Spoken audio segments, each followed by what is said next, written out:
If you were flipping through magazines in the 1990s, chances are you saw her face. Again and again. Fresh-faced, all-American and effortlessly beautiful. Niki Taylor became one of the most successful models of her generation before she was even old enough to vote. And for a few extraordinary years, she was everywhere. But while other supermodel names remain part of popular culture, Niki's story is one that many people may have forgotten. Today we're taking a look back at the rise of one of the 90s biggest modelling stars, Niki Taylor. So let's go back to the beginning. When Niki was just 13 years old, people had been commenting on her height for years.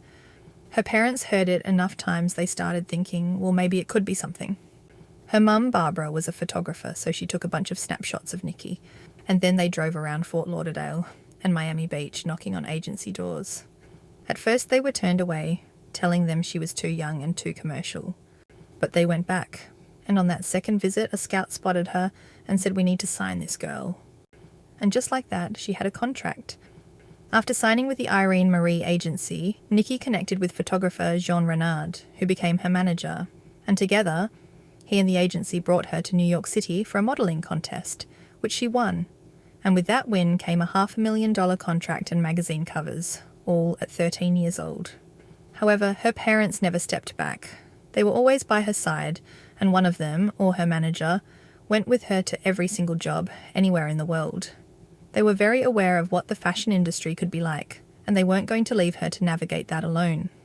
Niki's first magazine cover was the August 1989 issue of 17 magazine when she was 14 years old, and in September 1990 she lands a major editorial in American Vogue, alongside rising supermodels Linda Evangelista and Christy Turlington, and photographed by Patrick Demarchelier. This editorial took place just months before her iconic American Vogue cover debut in January 1991, alongside Stephanie Roberts and Audrey Benoit. This cover made her only the second youngest model in history to ever appear on the cover of American Vogue, with Brooke Shields being the other. That cover didn't only add a credit to her resume, it completely repositioned her. Overnight, she went from being a successful teenage commercial model to being taken seriously as a global fashion force. On the heels of that Vogue cover, Niki was invited to walk her very first high-fashion runway show. And it wasn't just any show, it was for Thierry Mugler, one of the most theatrical, boundary-pushing designers of the entire era. Niki walked for him again in his Spring-Summer 1992 show, which has gone down in fashion history as just one of his visually spectacular runways of the 90s. And Niki's moment in that show has since become one of the most talked about archival pieces in fashion history. Mugler's Harley-Davidson-inspired motorcycle corset was bold, fierce and completely unforgettable, the kind of garment that ends up in museum exhibitions. And also on Beyoncé for I Am, Sasha Fierce imagery in 2008. In 1992, Niki, now 17, signs with Covergirl. And in doing so she makes history yet again, as the youngest model ever, and the very first minor to land a major long-term contract with the cosmetics giant. With that natural, sun-kissed, radiant look, she just made sense for Covergirl. She was basically the living embodiment of everything Covergirl stood for.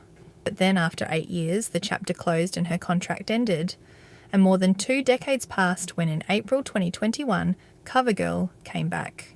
And Niki was 46 years old when their parent company Coty Inc. officially re-signed her, this time as the face of their Simply Ageless line, their top-rated anti-aging foundation and skincare franchise. But behind the covers, the runways and the campaigns, Niki's life has been shaped by 2 moments of profound loss and pain, and the way she came through, both of them, says everything about who she is as a person. The first was her sister, Chrissy. Chrissy Taylor was Niki's younger sister, but also her best friend, and a rising model in her own right. The two of them shot magazine covers together and walked runways together. They were a duo and inseparable. On the 2nd of July, 1995, Chrissy, at just 17 years old, sadly passed away very suddenly from an unknown heart condition called arrhythmogenic right ventricular dysplasia. 6 years after losing her sister, Niki faced her own brush with death in 2001. Niki was the front seat passenger in a car. The driver lost control of the car after briefly looking down at his phone and rammed directly into a utility pole. Niki's condition was incredibly critical.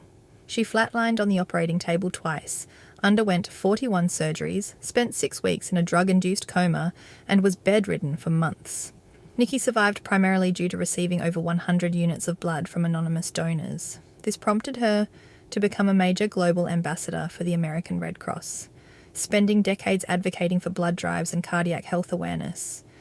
After everything, the accident, the surgeries, the years of recovery and raising her family, Niki came back. In September 2016, she officially stepped back into the fashion world, shooting editorials for Harper's Bazaar, Paper and British Vogue, and it wasn't a one-off nostalgic cameo, but a real, deliberate return. And the industry welcomed her.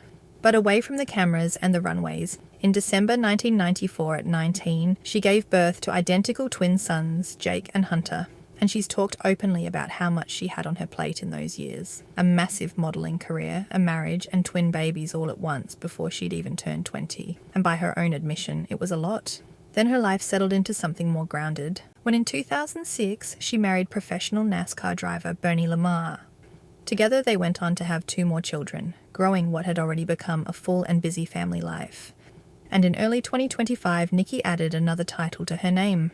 Her son Hunter and his wife welcomed a baby boy, making Niki a grandmother. She has absolutely gushed about it.